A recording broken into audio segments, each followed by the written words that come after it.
Good evening all of you. स्वागत है आप सभी बैंकर्स का आज की मुलाकात में। आज हम बातचीत करने वाले हैं आपके एचआरएम ह्यूमन रिसोर्स मैनेजमेंट जो आपका एक इलेक्टिव पेपर है उसके बहुत इंपॉर्टेंट मुद्दे पर। और वो मुद्दा होगा क्राइसिस मैनेजमेंट। और क्राइसिस मैनेजमेंट में क्राइसिस को मैनेज करने के लिए मिट्रॉफ के 5 स्टेज मॉडल पर हमारी बातचीत होगी। अगर आप अभी जून एग्जामिनेशन को टारगेट कर रहे हैं तो इसे ठीक से अभी पूरी तरीके से याद कर लीजिए। और अगर आप दिसंबर 2025 के एग्जामिनेशन को टारगेट कर रहे हैं तो उस केस में भी आपके लिए बेहद इंपॉर्टेंट हो जाता है। तो मिट्रॉफ का मॉडल आपके लिए इसलिए भी इंपॉर्टेंट है क्योंकि क्राइसिस मैनेजमेंट पूरा का पूरा टॉपिक आपके लिए बहुत इंपॉर्टेंट है। तो जितने भी मॉडल हैं, चाहे वो मिट्रॉफ का मॉडल हो, चाहे बर्नेट मॉडल हो, ये सब आपके लिए बेहद जरूरी हो जाते हैं। तो पूरी चर्चा आज हम लोग करने वाले हैं मिट्रॉफ मॉडल पर। पहले मैं आपको डायग्राम के माध्यम से मिट्रॉफ का ये जो 5 स्टेज मॉडल है इसे हम समझ लेते हैं। फिर हम पीपीटीज की तरफ जाएंगे ना, जैसा हम हमेशा करते हैं। पहले पूरे कॉन्सेप्ट को समझते हैं, फिर नोट्स को पढ़ते हैं। देखिए, क्राइसिस मैनेजमेंट का मिट्रॉफ का ये जो 5 स्टेज मॉडल है, सबसे पहला सवाल तो यहां से, अगर आपका पेपर बहुत इजी बना तो आपसे इनका सीक्वेंस पूछा जा सकता है। क्लियर है कि इनका सही सीक्वेंस क्या होगा, या फिर इन सीक्वेंस में जैसे हम प्रॉबिंग में क्या करते हैं, क्राइसिस को मैनेज करते समय हम प्रॉबिंग में क्या कर रहे हैं, या प्रिपेयर्डनेस जब हमारी होती तब हम क्या करते हैं, लर्निंग फेज में हम क्या करेंगे, बिजनेस रिकवरी फेज में क्या करेंगे। इस तरीके से इनके जो लक्षण है, जो कैरेक्टरिस्टिक्स हैं, हर एक स्टेज की, उस स्टेज की कैरेक्टरिस्टिक्स को पूछा जा सकता है। तो इस तरीके से 2 से 3 क्वेश्चन बहुत आराम से बनते हैं मिट्रॉफ मॉडल पर। अब एक एक करके मैं आपसे बातचीत कर लेता हूं। देखिए, क्राइसिस मैनेजमेंट करने के लिए ही मिट्रॉफ मॉडल, यानी अगर क्राइसिस है तो उसको कैसे मैनेज किया जाएगा और उस क्राइसिस से कैसे हम रिकवरी करेंगे। तो अगर आप इस 5 स्टेज को देखेंगे तो मिट्रॉफ क्राइसिस के शुरू होने के पहले से, यानी सिग्नल डिटेक्शन से, जो कि अभी क्राइसिस नहीं आई है लेकिन उसका थ्रेट है वो आ सकता है, वहां से लेकर और क्राइसिस की रिकवरी के बाद हमने अपनी उस क्राइसिस मैनेजमेंट के दौरान क्या सीखा है, ताकि हम आगे प्लान कर सके, ताकि आगे हमारा जब क्राइसिस आए तो उसे हम प्रॉपर मैनेज कर सके। तो अपने प्लान को रीडिजाइन करने तक की पूरी प्रक्रिया है। तो एक सवाल ये पूछा जा सकता है आपका कि जब हम मिट्रॉफ मॉडल की बात करते हैं तो कहां से कहां तक की चर्चा हुई है। तो क्राइसिस के अकरिंग के पहले, यानी क्राइसिस होने के पहले और क्राइसिस को रिकवर करने के बाद लर्निंग फेज तक हम पूरी बातचीत करते हैं। एक एक करके अब मैं सारी स्टेज पर आपसे बात कर लेता हूं। सबसे पहला है सिग्नल डिटेक्शन। देखिए, क्राइसिस जब भी आने वाला होता है तो कहीं ना कहीं कुछ ना कुछ सिग्नल होता है ना, जिसको हम थ्रेट कहते हैं। कि अगर कहीं पर किसी इंडस्ट्री में किसी तरीके की क्राइसिस या किसी भी तरीके की क्राइसिस है तो हम उसके सिग्नल को पहचानना हमारा सबसे काम होता है, सबसे पहला काम होता है। ये क्राइसिस अगर शुरू हुआ है तो ये हम तक कब तक पहुंचेगा, या ये क्राइसिस हमको भी प्रभावित कर सकता है। तो सबसे पहला काम तो आपका ये है कि क्राइसिस को, क्राइसिस के होने के पहले, जब एक्चुअल क्राइसिस हो उसके पहले आपको ये समझना होगा कि क्राइसिस का थ्रेट आपके लिए कितना है। तो क्राइसिस को डिटेक्ट करना आपके लिए सबसे जरूरी काम होता है। अगर आप क्राइसिस को डिटेक्ट कर पाएंगे तो आपके लिए 2 काम बहुत आसान हो जाते हैं। एक तो आप पहले से योजना बनाने के लिए तैयार हो जाते हैं, दूसरा उस क्राइसिस की इंटेंसिटी क्या हो सकती है। अब जैसे कोई नेचुरल क्लैमिटी है तो नेचुरल क्लैमिटी को तो आप कई बार नहीं पहचान पाते। भूकंप अचानक आता है, बाढ़ अचानक आते हैं, जैसे टी सुनामी जैसी चीजें होगी, सुनामी जिनको कहते हैं, वो अचानक हो सकता है हो। तो जो नेचुरल डिजास्टर है, जो नेचुरल क्लैमिटीज हैं, वो तो आप उनको नहीं डिटेक्ट कर पाते, उनका सिग्नल आप नहीं डिटेक्ट कर पाएंगे। लेकिन जो ह्यूमन मेड क्राइसिस हैं, जो बिजनेस इन्वायरमेंट से रिलेटेड क्राइसिस हैं, उनको डिटेक्ट किया जा सकता है। जैसे मान लेते हैं कि अगर किसी देश के साथ, जैसे इंडिया और यूएस और चाइना के साथ ट्रेड वॉर चल रहा है, और आप किसी ऐसी वस्तु की मैन्युफैक्चरिंग में हैं जिसका रॉ मटेरियल आप चाइना से मंगवाते हैं, तो आपको ये समझ लेना चाहिए कि अगर ये वॉर में फंसा हुआ देश है तो आज नहीं तो कल हो सकता है इसकी सप्लाई हमें बंद हो जाए, इसका इंपोर्ट हमें बंद हो जाए, या इंपोर्ट समय से ना हो। और अगर इंपोर्ट समय से नहीं होगा तो फिर आप मैन्युफैक्चरिंग नहीं कर पाएंगे, मैन्युफैक्चरिंग नहीं कर पाएंगे तो आपका बिजनेस नुकसान में जाएगा। तो इस तरीके के अगर बिजनेस इन्वायरमेंट से रिलेटेड कोई थ्रेट है तो आप उसको डिटेक्ट कर पाते हैं, आप उसको डिटेक्ट कर सकते हैं। ये जरूर है कि नेचुरल क्लैमिटीज या नेचुरल डिजास्टर को डिटेक्ट करना मुश्किल है, क्योंकि वो भी आपके लिए एक तरीके की क्राइसिस है, नेचुरल क्राइसिस भी आपके लिए क्राइसिस ही है। लेकिन अगर बिजनेस या बिजनेस एनवायरनमेंट से रिलेटेड क्राइसिस है तो आपको पहले वो डिटेक्ट करना चाहिए, ताकि आपको ये पता चल पाए कि आपके पास कितना समय है उसको प्रिपेयर करने के लिए, उससे बचने के लिए, और क्या उसकी इंटेंसिटी हो सकती है। तो जो पहला स्टेज है वो इसीलिए सिग्नल डिटेक्शन, यानी ये वो स्टेज है जहां पर आपको क्राइसिस को पहले से ही रिकॉग्नाइज करना चाहिए। क्राइसिस के लिए आप पहले से प्रिपेयर रहें। दूसरा है, प्रिपेयर रहने का मतलब रिकॉग्नाइज करने से लेकर है। दूसरा है प्रॉबिंग या प्रिपरेशन। अब प्रॉबिंग या प्रिपरेशन में दोनों चीजें आ जाती है। एक तो पहला आपका ये काम होना चाहिए कि आपको उसे प्रिवेंशन करना चाहिए। क्राइसिस के सिग्नल को, अगर यार क्राइसिस आने वाला है, अगर आपने उसको डिटेक्ट कर लिया है, तो आपको ऐसी योजनाएं बनानी चाहिए जिनसे आप उनको प्रिवेंट कर पाए, जिनसे आप उनको रोक पाए। तो आप ऐसे अपने लिए योजनाएं बना के तैयार रखें या अपने लिए प्लान आप ऐसा बनाएं। जैसे मैंने अभी आपको यूएस और अमेरिका का जो वॉर चल रहा है, जो ट्रेड वॉर है, उसका एक एग्जांपल दिया और आपको लग रहा है कि जिस रॉ मटेरियल से आप अपना मैन्युफैक्चरिंग करते हैं उसकी सप्लाई या उसका इंपोर्ट आपके लिए बंद हो सकता है, तो आप दूसरे रास्ते अपना सकते हैं। आप दूसरे देशों के साथ बात कर सकते हैं कि भैया हम आपके यहाँ से ये रॉ मटेरियल अब खरीदना चाहते हैं, तो क्या ऐसा पॉसिबल है? तो आप दूसरे और रास्ते यानी अपने लिए एक सेफ्टी वॉल्व आप तैयार कर सकते हैं, ताकि अगर ये क्राइसिस आपके यहाँ आए तो आप उसको प्रिवेंट कर पाओ, उसे रोक पाओ। तो प्रॉबिंग का मतलब यहाँ पर प्रिवेंट करना, साथ ही साथ आपको प्रिपरेशन करना भी चाहिए कि अगर ये अब चूंकि क्राइसिस का सिग्नल हमें मिल चुका है, आज नहीं तो कल हमारे ऑर्गेनाइजेशन में क्राइसिस हिट करेंगी, तो हम उसके लिए कैसे प्रिपेयर हैं। तो प्रिपरेशन का मतलब यहाँ पर है उसके लिए प्लान को डिजाइन करना। क्या आपका कोर्स ऑफ एक्शन होना चाहिए? अगर ये क्राइसिस आती है तो क्या आपका कोर्स ऑफ एक्शन होना चाहिए? तो इस स्टेज पर आपको दोनों चीजें करनी चाहिए कि एक तो आपको क्राइसिस को प्रिवेंट करने की कोशिश करनी चाहिए। जैसे अगर आपका बिजनेस एनवायरनमेंट को लेकर कोई प्रॉब्लम है, बिजनेस को लेकर कोई प्रॉब्लम है, तो आपकी पहली कोशिश होनी चाहिए इसे प्रिवेंट किया जाए, इसे रोका जाए, ये हमको हिट ना करे। लेकिन अगर वो आप नहीं रोक सकते हैं तो फिर या आपको वो हिट करेगा ही करेगा, वो कमोबेश हो सकता है, लेस और मोर कुछ ना कुछ करेगा, तो आपको फिर इसके लिए अपना प्लान डिजाइन करना पहले से जरूरी है, प्रिपेयर्डनेस होना जरूरी है। तीसरा स्टेज है कि जब ये वो स्टेज है भैया जब आपके ऑर्गेनाइजेशन को क्राइसिस हिट करती है, तो अगला स्टेज आपके लिए इसीलिए आता है डैमेज लिमिटेशन। जब आपके ऑर्गेनाइजेशन को क्राइसिस हिट कर रही है तो आपकी ये कोशिश होनी चाहिए कि आप उसे अपने प्लान्स के थ्रू, जो आपने पहले से प्लान या पॉलिसीज बना रखी इससे बचने के लिए, उसके माध्यम से उसका जो डैमेज है उसको लिमिट करें, उसका जो डैमेज है उसे मिटिगेट करें, ताकि आपके ऑर्गेनाइजेशन पर कम से कम उसका प्रभाव होना चाहिए। तो एक सवाल ये पूछा जा सकता है कि मिट्रॉफ के क्राइसिस मैनेजमेंट मॉडल में कौन से स्टेज पर क्राइसिस हिट करती हैं? तो क्राइसिस हिट करते हैं यहां पर आपको, है ना, कंटेनमेंट, या जहां पर आप डैमेज लिमिटेशन की प्लानिंग कर रहे हो, वहां पर आपके ऑर्गेनाइजेशन को क्राइसिस ने हिट कर दिया है, वो कर चुका है। तो इस तरीके से भी सवाल बनेगा। नेक्स्ट है, जैसे ही आपका ये क्राइसिस ओवर होता है, इमीडिएट आपको तुरंत बिजनेस रिकवरी करनी चाहिए। बिजनेस, देखिए आप क्राइसिस हिट करेंगे तो कई तरीके के नुकसान आपको हो सकता है आपका प्रोडक्शन प्रभावित हुआ हो, कई बार हो सकता है आपकी रेपुटेशन प्रभावित हुई हो, तो आप उसको इमीडिएट रिकवर करने की कोशिश करते हैं। अगर प्रोडक्शन प्रभावित हुआ हो तो जैसे मान लेते हो कि नेचुरल क्लाइमेट है और आपका इंफ्रास्ट्रक्चर उससे तबाह हो गया है, तो इंफ्रास्ट्रक्चर को जितनी जल्दी हो सके आप उसको उतनी जल्दी बनवाएं, ताकि आप दोबारा प्रोडक्शन लाइन को शुरू कर सके। तो अगर नेचुरल क्लाइमेटी है तो उससे रिकवरी आप तुरंत करें। अगर बिजनेस एनवायरनमेंट को लेकर कोई ऐसा समस्या आपको आई थी तो आप उससे रिकवर करने की कोशिश करें।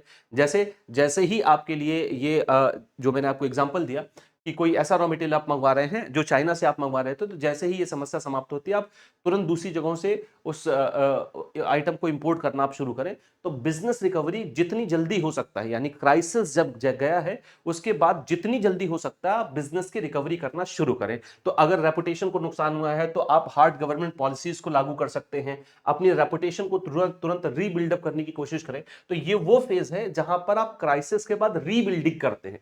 तो यहां सवाल ये भी पूछा जा सकता है कि मेट्रॉफ के जो 5 स्टेज मॉडल है वहां पर रीबिल्डिंग स्टेज कौन सा है? तो रीबिल्डिंग स्टेज आपका बिजनेस रिकवरी है। तो जो कुछ भी आपको क्राइसिस से नुकसान हुआ है उससे आप इमीडिएट, क्राइसिस के तुरंत समाप्त होने के तुरंत बाद ही आप उसके बाद इमीडिएट रिकवरी करें। लास्ट फेज है आपका नो फॉल्ट लर्निंग फेज। ये लर्निंग का फेज होता है। आपने ये इन 5 स्टेज में, स्पेशली जो आपका प्रिपेयर्डनेस था और आपका ये जो डैमेज लिमिटेशन या जब आपको क्राइसिस ने हिट किया, उससे आपने सीखा क्या? कि ये सीखने का मतलब है लर्निंग क्या आपकी रही, कि ये क्राइसिस क्यों आया, आपकी ये लर्निंग रही। और यहां पर जो आपने प्रिपेयर्डनेस किया था, जो आपने पॉलिसीज बनाई थी, जो आपने प्लान बनाया था इस क्राइसिस को मैनेज करने के लिए, क्या वो प्लान हमारे लिए सही तरीके से काम आया, या हमारी योजना फेल हो गई, हम उस प्लान से इस क्राइसिस को नहीं मैनेज कर पाए या लिमिट नहीं कर पाए इस क्राइसिस को, ये क्राइसिस ने हम जितना उम्मीद कर रहे थे उससे ज्यादा हमें नुकसान पहुंचा दिया है। तो लर्निंग फेज में आप ये लर्निंग करते हैं कि इस क्राइसिस का क्या इंपैक्ट हमारे ऊपर रहा, आप ये देखने की कोशिश करते हैं कितनी इंटेंसिटी रही, और दूसरा इस क्राइसिस को लिमिट करने के लिए, इसको प्रिवेंट करने के लिए हमने जो प्लान बनाए थे क्या वो उस सही तरीके से काम कर पाए हैं, या हमें उससे ज्यादा नुकसान हो गया जितनी हम कोशिश कर रहे थे। तो ये आपको लर्निंग मिलेगी यहां से, और लर्निंग से फिर आप ये तय कर सकते हो कि अगर हमारा प्लान फेल हुआ था तो वो क्यों फेल हुआ था। हमें आगे भविष्य में जो चीजें जिसकी वजह से हमारा प्लान हुआ उसको दोबारा हमें रिपीट नहीं करना है। तो यहां पर आप लर्निंग फेज में इससे क्या आपको लर्निंग मिली आप ये भी सीखते हैं, क्या आपका प्लान सही तरीके से काम कर पाया या नहीं कर पाया आप ये भी सीखते हैं। साथ ही साथ आपका प्लान अगर काम नहीं कर पा रहा तो आप उसमें सुधार करते हैं और दोबारा एक प्लान तैयार करते हैं कि अगर भविष्य में ऐसी कोई योजना आती है तो रीडिजाइन का मतलब क्या है, आपका रिव्यू करना, कि अगर आप रीडिजाइन करते हैं, रीबिल्ड करते हैं, रिव्यू करके कि अगर भविष्य में ऐसे दोबारा कोई क्राइसिस आता है तो हम उससे कैसे बचेंगे। तो लर्निंग के बाद आप रीडिजाइन कर सकते हो अपने प्लान को, अपनी योजनाओं को, और फिर अगर कभी आए तो फिर आप इन्हीं 5 जो है 5 स्टेज के माध्यम से उसके डैमेज को लिमिट करने की कोशिश करते हैं, प्रिवेंट करने की कोशिश करते हैं और बिजनेस को रिकवर करेंगे। तो ये जो भैया आपके 5 स्टेज हैं, ये मिड-ट्रॉफ के 5 वो स्टेज हैं जहां पर आपके क्राइसिस की शुरुआत से के पहले, क्राइसिस जब शुरू हुआ है उसके पहले से लेके और हम क्राइसिस के रिकवरी के बाद तक के स्टेज को शामिल करते हैं। सबसे बाद का जो स्टेज है वो लर्निंग फेज है, जहां पर हम ये देखते हैं क्या हमें सीख मिली, क्या हमारी योजना सही तरीके से काम कर पाई, नहीं कर पाई, तो आप अपनी योजनाओं को रीडिजाइन करते हैं ताकि हमें भविष्य में ऐसी कोई समस्या हो तो उससे हम बच सकें। यहाँ पर ये सारी बातें आपकी लिखी हुई हैं, अगर आप ठीक से इसको पढ़ेंगे तो देखिए यहाँ पर क्या है, signal detection, this initial stage, ये सबसे पहला है, ये सबसे पहला स्टेज है। This initial stage focus on identifying potential threat and warning sign before they escalate into full blown crisis. तो ये वो स्टेज होता है जहां पर आप आइडेंटिफाई करते हैं जो थ्रेट है, जो आपके पास क्राइसिस आ सकती हैं, ताकि आप फुल ब्लोन क्राइसिस आने के पहले ही आप उसको जो है आइडेंटिफाई कर पाए। It involve monitoring the environment, gathering information and recognising pattern that might indicate N impending crisis. इसमें क्या क्या इन्वॉल्व होता है कि आप इन्वायरमेंट को मॉनिटर करते हैं, इन्फॉर्मेशन गैदर करते हैं कि आप तक ये क्राइसिस कब आ सकती है, या क्राइसिस का क्या इंपैक्ट हो सकता है, ये किस प्रकार की क्राइसिस है, और फिर देखते हैं कि ये क्राइसिस आपको किस तरीके से हिट करेगी। नेक्स्ट है आपका प्रॉबिंग एंड प्रिवेंशन। प्रिवेंशन है, आपको प्रिपेयर्डनेस यहां पर करना पड़ेगा, प्रिवेंशन करना पड़ेगा ताकि वो क्राइसिस पहले तो आपको हिट ना करे। तो once a potential crisis is detected, जब आप डिटेक्ट कर लेते हो कि हाँ ये क्राइसिस है, ये हमें हिट कर सकती है, this stage involve actively investigating the situation, assessing the risk and implementing prevention measures. तो आप देखते हो भैया कि क्या सिचुएशन बन सकती है, कितना रिस्क हो सकता है, आप उसे असेस करते हो और फिर प्रिवेंटिव मेजर्स, जो ऐसे उपाय अपनाते हैं जो इसको रोक सकता है, जो प्रिवेंट कर सकता है। This might include developing contingency plan, strengthening security protocol. आप अपनी कंटिजेंसी प्लान नहीं बना सकते हो, अगर ये आया तो हमारा क्या प्लान होगा, सिक्योरिटी प्रोटोकॉल को और ज्यादा आप बढ़ा सकते हो, और जो भी अंडरलाइंग इश्यूज हैं जिनकी वजह से क्राइसिस ट्रिगर हो सकती है, बढ़ सकती हैं, आप उनको प्रिवेंट कर सकते हैं। तीसरा स्टेज था डैमेज कंटेनमेंट, यहां पर आप डैमेज को लिमिट करने की कोशिश करते हैं। ये वो स्टेज है जहां पर क्राइसिस आपको हिट कर चुकी है। इफ अ क्राइसिस डज अकर, अगर क्राइसिस आ जाती है, this stage focus on limiting the damage and preventing it from spreading. तो आप कोशिश ये करते हो कि इसका जो डैमेज है वो लिमिट हो और इसको आप आगे बढ़ने से रोक पाए। This involve shift and decisive action to minimise harm people, property and organisation reputation. तो आप कोशिश करते हो कि जो इसका इंपैक्ट है वो मिनिमाइज हो सके, मिटिगेट हो सके, लिमिट हो सके, ना तो आपके पीपल को वो ज्यादा हार्म पहुंचाए, ना प्रॉपर्टी और ना ही ऑर्गेनाइजेशन के रेपुटेशन को। अब जब आपका जैसे ही ये क्राइसिस समाप्त होता है, आप उसको मैनेज कर पाते हैं, तुरंत ही आपको फिर रिकवरी फेज शुरू करना पड़ता है। रिकवरी वो रेपुटेशन की हो सकती है, इंफ्रास्ट्रक्चर की हो सकती है, फाइनेंशियल लॉस अगर किसी तरीके का हुआ, उन सबकी recovery. Once the immediate crisis is under control, जैसे ही क्राइसिस आपके कंट्रोल में आता है, this stage focuses on restoring normal operation and rebuilding. तो आप तुरंत कोशिश करते हैं कि आप नॉर्मल ऑपरेशंस को शुरू कर पाएं, अपनी इमेज को, ऑर्गेनाइजेशन को जो नुकसान हुआ, इंफ्रास्ट्रक्चर, फाइनेंशियल लॉस, उसको आप रीबिल्डिंग कर पाएं। This might involve addressing financial losses. इसमें क्या क्या हो सकता है, आप अपने फाइनेंशियल लॉस को एड्रेस करेंगे, अगर हुआ है तो आप इंफ्रास्ट्रक्चर अगर खराब हुआ है तो उसे रिपेयर करना शुरू करेंगे और पब्लिक ट्रस्ट को दोबारा गेन करना शुरू करते हैं।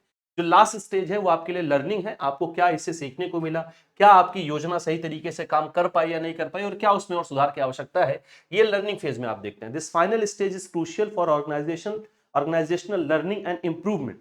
क्लियर, इट इन्वॉल्व क्या क्या होता है, आपको क्राइसिस को एनालाइज करना है, evaluating the effectiveness of the response, आपका जो रिस्पांस था वो कितना इफेक्टिव रहा, आप ये देखते हैं, एंड आइडेंटिफाइंग लेसन्स लर्न, और देखते हैं कि क्या क्या चीजें आपको यहां से सीखने को मिली। This knowledge is then used to refine existing crisis management plan and prepare for future challenges. इससे क्या होता है कि आपका जो एग्जिस्टिंग क्राइसिस मैनेजमेंट का प्लान है, आप उसको देखते हो क्या ये सही है या नहीं सही है, कितना हम इसकी वजह से क्राइसिस से बच पाए, और फिर रीप्लान करते हो ताकि अगर भविष्य में ऐसे कोई दिक्कत हो तो आप उससे बच पाए। तो ये जो 5 स्टेज है भैया, इनके जो एट्रीब्यूट्स हैं, जो कैरेक्टरिस्टिक्स है, ये पूछा जा सकता है, इनका सीक्वेंस पूछा जा सकता है, कहां पर क्राइसिस आपको हिट करती हैं, कहां पर आप रिकवरी करते हैं, यहां से इस तरीके के सवाल बन सकते हैं। तो ये पूरी बातचीत थी मिड-ट्रॉफ के क्राइसिस मैनेजमेंट मॉडल पर, जो 5 स्टेज में आपको देखने को मिलता है। इसके अलावा अगर आप अपने दिसंबर एग्जामिनेशन को टारगेट कर रहे हैं, जून को टारगेट कर रहे हैं, तो भैया इसको अभी तुरंत तैयार कर लीजिए।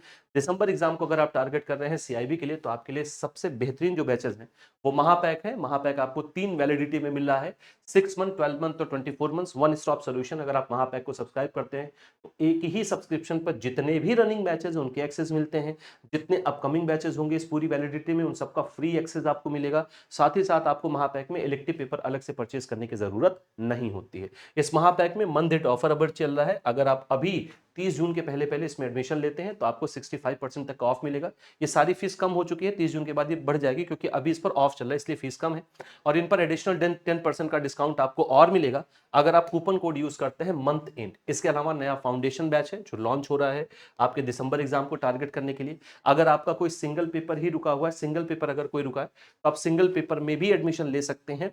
फाउंडेशन बैच के साथ साथ आपको ये सारे कंपलसरी बीआरबीएल का सिंगल पेपर, एबीएफएम, बीएफएम सारे ही सिंगल पेपर आपको मिलेंगे। साथ ही साथ हम आपको 4 प्रकार के इलेक्टिव पेपर भी उपलब्ध करा रहे हैं। ये इलेक्टिव पेपर भी आप इंडिविजुअल ले सकते हो और इन सभी पर आपका ऑफ अभी चल रहा है जो 30 जून जिसकी लास्ट डेट होगी। इन सब पर आपको 65% तक का डिस्काउंट मिल रहा है और हमारे महापैक्स वगैरह पे आप 10% का एडिशनल डिस्काउंट ले सकते हो। उसके लिए आपको कूपन कोड यूज करना है मंथ एंड। तो ये आपको ध्यान रखना है। इसके अलावा कुछ भी और आप मुझसे पूछना चाहते हैं, जानना चाहते हैं तो इस क्यूआर कोड को स्कैन करके आप टेलीग्राम ग्रुप से जुड़ जाएं। ये बहुत इंपॉर्टेंट ग्रुप है आपके लिए। मैं सारी इंफॉर्मेशन यहीं से शेयर करता हूं, ये सारी सुविधाएं आपको यहाँ पर रेगुलर मिलती हैं। क्यूआर कोड को स्कैन करने में कहीं कोई दिक्कत है तो टेलीग्राम पर सिंपली सर्च करें आशीष सर जेआईबी सीआईबी एग्जाम्स। आप इस माध्यम से भी मुझसे जुड़ सकते हैं।